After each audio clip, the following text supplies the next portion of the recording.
श्री कृष्णा, राधे राधे, श्री हरिदास। आज हम इस वीडियो में मंगला गौरी व्रत कथा का श्रवण करेंगे। प्राचीन काल की बात है। पंपापुर नाम के छोटे से गांव में एक साहूकार अपनी पत्नी के साथ रहता था। साहूकार के तो बहुत ठाट बाट थे, किसी तरह की कोई कमी नहीं थी।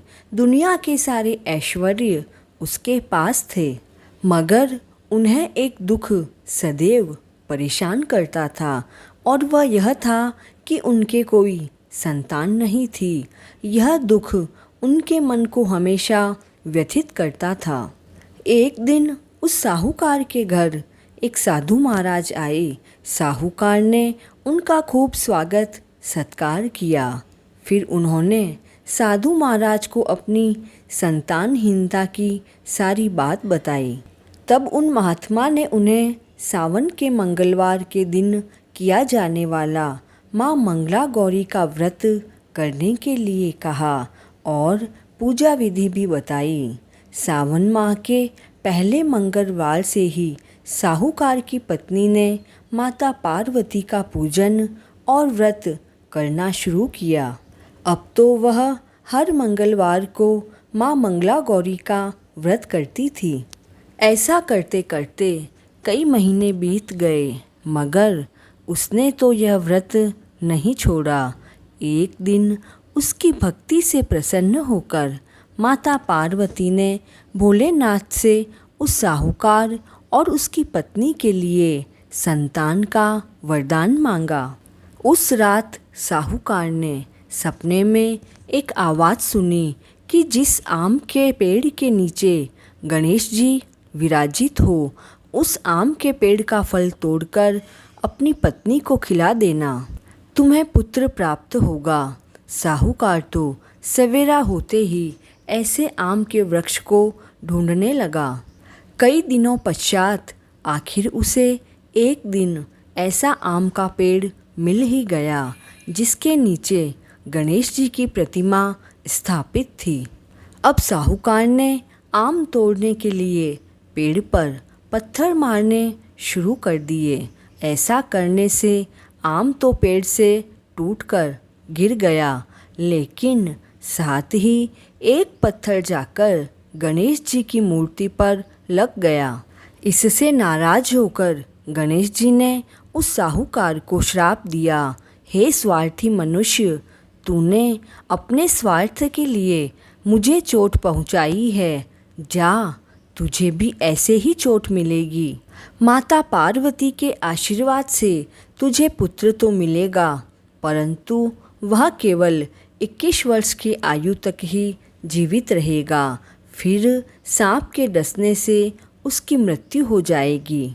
यह बात सुनकर बेचारा साहूकार तो बहुत घबरा गया। उसने घर आकर आम का फल अपनी पत्नी को खिला दिया, परंतु गणेश जी के श्राप वाली बात उसे नहीं बताई। कुछ समय बाद साहूकार के घर एक बालक का जन्म हुआ। साहूकार और उसकी पत्नी ने उसका नाम मनु रखा। देखते ही देखते मनु 20 वर्ष का हो गया। वह अपने पिता के साथ व्यापार का कार्य करने लगा। एक दिन घर लौटते समय दोनों पिता और पुत्र भोजन करने के लिए गांव के तालाब के पास पेड़ की छाया में बैठ गए और भोजन करने लगे। तभी उस तालाब पर गांव की लड़कियां कपड़े धोने के लिए आई। उनका नाम कमला व मंगला था। कपड़े धोते समय वे दोनों बातें कर रही थी। कमला ने मंगला से कहा, क्यों रे मंगला, तुझे याद है मैं कब से मंगलवार को मंगला गौरी का व्रत कर रही हूँ। अब कुछ महीनों में ही मंगलवार के व्रत का उद्यापन करूँगी। इस व्रत को करने से मुझे मनवांछित वर प्राप्त होगा और मैं सुख चैन के साथ रहूँगी। ऐसा कहते हुए कमला बोली, मंगला, तू भी अगले साल के सावन के पहले मंगलवार से यह व्रत शुरू कर देना, तो तुझे भी अखंड सौभाग्य के साथ मनपसंद वर प्राप्त होगा।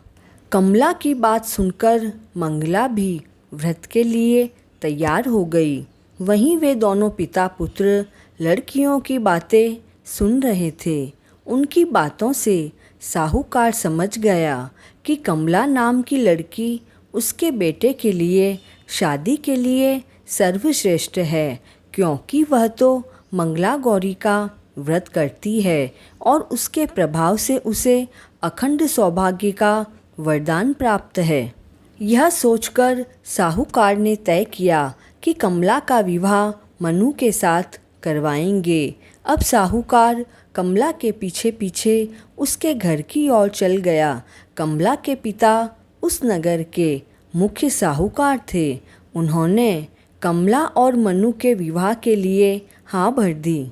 अब कमला व मनु का विवाह हो गया। ससुराल आने पर भी कमला ने मंगला गौरी का व्रत नहीं छोड़ा। वह नियम से मंगला गौरी का व्रत करती थी। उसके व्रत के प्रभाव से प्रसन्न होकर एक दिन माता पार्वती ने कमला को स्वप्न में दर्शन दिए और कहने लगी, सुनो कमला, मैं तुम्हारे व्रत से प्रसन्न हूँ, लेकिन तुम्हारे पति की आयु कम है। अगले महीने के मंगलवार के दिन एक सांप तुम्हारे पति के प्राण लेने के लिए आएगा, लेकिन तुम बिल्कुल घबराना नहीं और उस सांप के लिए एक प्याले में मीठा दूध रख देना और उसके पास में ही एक खाली मटका भी रख देना।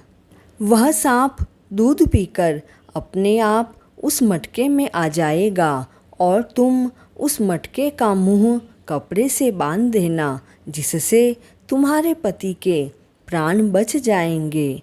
अगले महीने का मंगलवार आया। कमला ने यह बात किसी को नहीं बताई और माता पार्वती के कहे अनुसार ही किया। सांप आया और दूध पीकर मटकी में जाकर बैठ गया और कमला ने मटके का मुंह बांध दिया। वह उसे जंगल में रख आई। माता पार्वती की कृपा से कमला के पति के प्राण बच गए। इस तरह मंगला गौरी व्रत के प्रभाव से मनु को श्राप से मुक्ति मिल गई। जब सभी घरवालों को यह बात पता लगी तो सभी बहुत खुश हुए। माँ गौरा के गुणगान करने लगे। गांव की महिलाओं ने कमला से व्रत की विधि पूछी और व्रत शुरू कर दिए। कमला ने अगले महीने के मंगलवार को मंगला गौरी के व्रत का उद्यापन बड़े धूमधाम से किया। इस तरह मंगला गौरी के आशीर्वाद से कमला के पति की जान बच गई। हे माता पार्वती, जिस तरह आपने कमला के पति की आयु लंबी करी, उसी तरह इस कहानी को कहने सुनने वाले सभी पर अपनी कृपा बनाए रखना।